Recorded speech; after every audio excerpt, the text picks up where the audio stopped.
আমাদের ধান ক্ষেত, ওই আমার পিছনের এই যে আমাদের ক্ষেত, অল্প করে মনে সেটা বিরুন ধান লাগানো হয়েছে।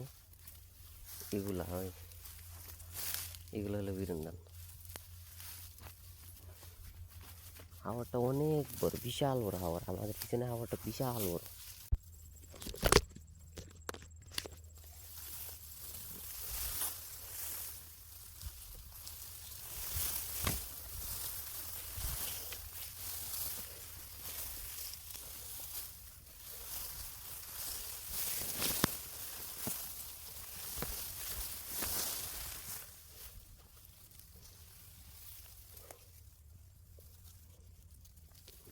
অনেক বড় হাওয়া।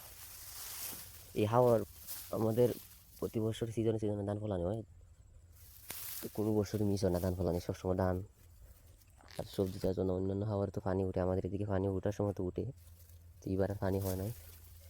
শীতের সিজন তো অগ্রহায়ণ মাস চলতেছে, তখন ধান কাটবো হয়েছে, একদম ধান হয়ে গেছে। দেখা যাচ্ছে কিনা জানি, চলে আসছিল না। এদিকে ধান দেওয়ার ওইটা আমাদের, এটা কিন্তু আমাদের আমাদের নিচে করছি কেন, আমার বাবাও ছিল আমার সাথে।